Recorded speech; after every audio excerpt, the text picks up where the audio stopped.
Saudações a todos. Mais uma vez eu estou aqui com essa oportunidade de aprendizado, né?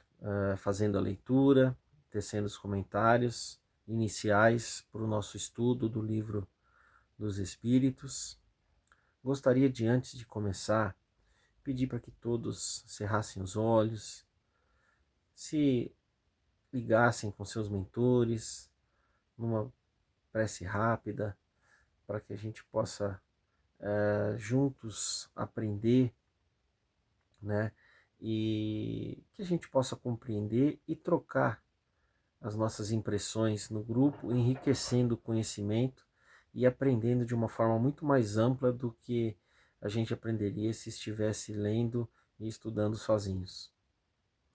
Que a paz do nosso Senhor Jesus possa estar conosco e que Deus abençoe esse nosso estudo. Então hoje eu tenho a oportunidade de ler a questão da questão 218 a 221, né, que estão no capítulo 4, Pluralidade das Existências, item 9, Ideias Inatas. Como eu sempre faço, que eu gosto de fazer, eu vou fazendo a leitura e tecendo os comentários para poder dar sequência, né, de uma forma mais cadenciada, né, a minha linha de raciocínio, e para a gente possa dar continuidade aí de uma maneira mais ampla no nosso grupo. Então, assim, a questão 218, ela se desdobra em 218A e B. E depois a gente vai para 219, 220, e a 221 se desdobra em 221 e 221A. Eu vou lendo e fazendo os comentários para que a gente possa acompanhar. Então, na questão 218, Kardec pergunta: o espírito encarnado conserva algum traço das vitórias que obteve nos conhecimentos que adquiriu nas existências anteriores? Resposta: resta-lhe uma vaga lembrança, que lhe dá o que chamamos de ideias inatas. As filosofias e as filosofias racionalistas chamam de ideias inatas aquele conhecimento que já nasce com o indivíduo, né? Aquele que ele não aprendeu em lugar nenhum, já veio, já nasce com ele. E na questão 218A, Kardec pergunta: a teoria das ideias inatas não é uma quimérica, não é quimérica, ou seja, não é uma fantasia, não é uma história? E a resposta é não, pois os conhecimentos adquiridos em cada existência não se perdem. O espírito liberto da matéria sempre se recorda durante a encarnação, pode esquecê-los em parte, momentaneamente, mas a intuição que lhe fica ajuda no seu adiantamento. Sem isso, ele sempre teria de recomeçar. A cada nova existência, o espírito toma um ponto de partida aquele que se achava na precedente. Ou seja, se ele esquecesse, né, se ele perdesse a lembrança ou todos os conhecimentos que ele adquiriu numa vida passada, ele regrediria. Então nós já aprendemos com os espíritos que a nossa evolução ela é progressiva, ela não regride. Então a gente pode até estagnar, mas cada encarnação a gente parte do mesmo estágio que a gente estava na encarnação passada. Tá? Então a gente não regride, não pula, por exemplo, vai como se fosse na escola. A gente não vai do primeiro ano, do segundo ano para o primeiro. A gente repete, faz o segundo ano de novo, mas nunca volta para o primeiro. Aí a gente tem que, no máximo que vai acontecer, a gente repetir e continuar no segundo. Mas a gente sempre para da onde a gente começou, senão a gente estaria regredindo. Tanto que Kardec pergunta: deve então haver uma grande conexão entre as duas existências sucessivas? E os espíritos respondem: nem sempre tão grande como podias pensar, porque as posições são quase sempre muito diferentes, e no intervalo de ambas o espírito pôde progredir. Ou seja, mesmo a gente partindo do mesmo estágio em que a gente estava, a gente parte ainda um pouco melhor, porque na erraticidade, que tem no intervalo em que a gente fica na erraticidade, a gente aprende, né? Então a gente volta numa próxima encarnação um pouco melhor, né?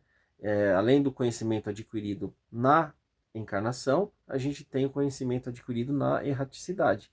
E é claro que esse conhecimento vai aparecendo de acordo com o planejamento reencarnatório. Tanto que, assim, na questão 219, a pergunta é: qual é a origem das faculdades extraordinárias dos indivíduos que, sem estudo prévio, parecem ter intuição de certos conhecimentos, como línguas, cálculos, etc.? Resposta: lembrança do passado, progresso anterior da alma, mas do qual ela mesma não tem consciência. De onde queres que elas venham? Os corpos mudam, mas o espírito não muda, embora troque a vestimenta. Então, são aquelas... o conhecimento vai aparecendo, mas de uma maneira não consciente, né? São aquelas facilidades que uma pessoa tem de aprender uma nova língua, são aquelas facilidades que a pessoa tem para um determinado talento, né? A gente vê aí, às vezes, algumas crianças que já tocam instrumentos como se tivessem estudado por anos, né? Melhor do que, por exemplo, uma pessoa como eu, que não toca instrumento nenhum. Uma outra pessoa que tem uma facilidade de, por exemplo, de conversar, enfim, são aquelas faculdades que as pessoas veem. São ideias que aparecem, né, mas que não vieram do nada, né, foram adquiridas em vidas anteriores. Questão 220. Com a mudança dos corpos, podem perder-se certas faculdades intelectuais, deixando de ter, por exemplo, o gosto pelas artes? Resposta: sim, desde que se tenha desonrado essa faculdade, empregando-a para o mal. Uma faculdade pode também ficar adormecida durante uma existência, porque o espírito queira exercer outra, que não se relacione com ela. Nesse caso, permanece em estado latente para reaparecer mais tarde, né? Então, assim, a gente tem aquela relação entre a evolução intelectual e a evolução moral. Então, de repente, numa encarnação, eu tive uma evolução intelectual muito grande, mas não consegui usá-la para poder evoluir moralmente.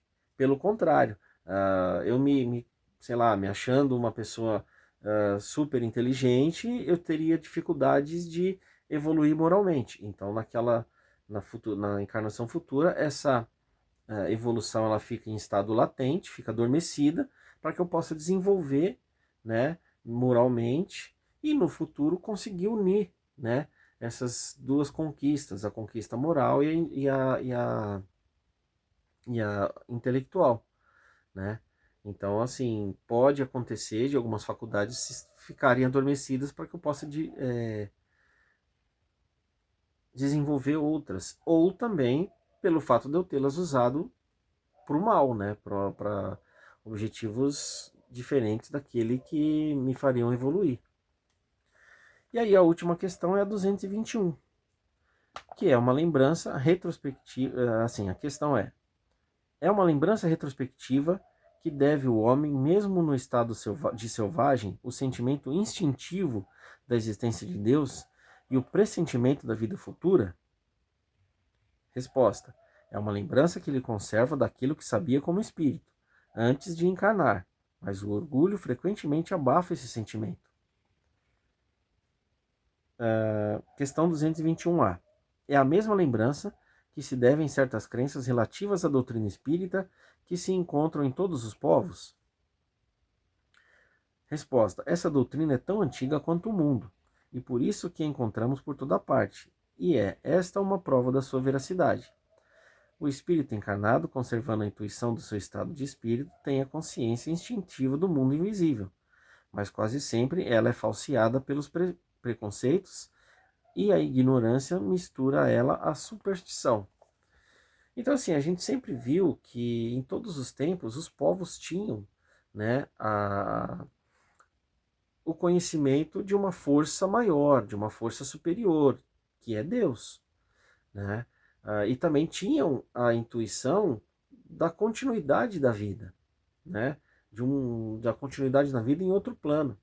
Então a gente vê isso em outros povos, ou seja, as ideias que o Espiritismo codificou foram, sempre estiveram no inconsciente da humanidade, mas de uma forma, mas nem sempre elas foram aceitas por causa dos preconceitos, por causa das vaidades, por causa do orgulho, né, que acabaram falseando, né, essas informações, transformando em superstições, né? Então, assim, a humanidade, desde que se entende, em todos os pontos da história,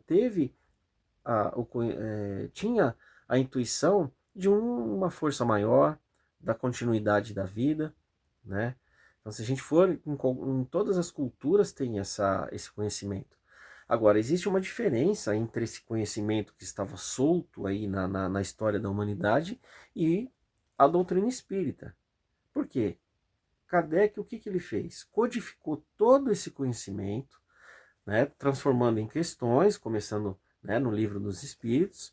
Então, assim, a partir do momento em que Kardec pegou essas ideias, pegou esse conhecimento do Espírito, né, e codificou, racionalizou esse conhecimento, aí a gente teve uma melhor apreciação desse estudo, porque aí a gente pode estudar da mesma forma que a gente está fazendo, né? Pode estudar esse conhecimento de uma forma muito mais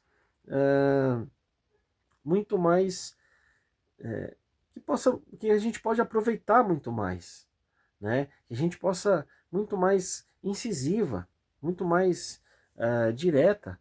Que ele pegou todo esse conhecimento, codificou nas questões do Livro dos Espíritos, colocou no Livro dos Médiuns, nos 5 livros da codificação, e trouxe de uma maneira mais pronta para que a gente pudesse estudar.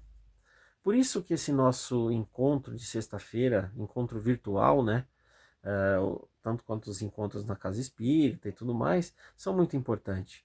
Porque o estudo coletivo, ele ajuda muito, né? O pouco que eu entendi aqui, que eu acabei de explicar, vai se unir ao pouco que você que escutou o que eu falei, e que leu também as questões, vai poder acrescentar. E aí você acrescenta comigo, o meu acrescenta com o outro, e a gente vai trocando essas ideias e o conhecimento vai ficar muito amplo.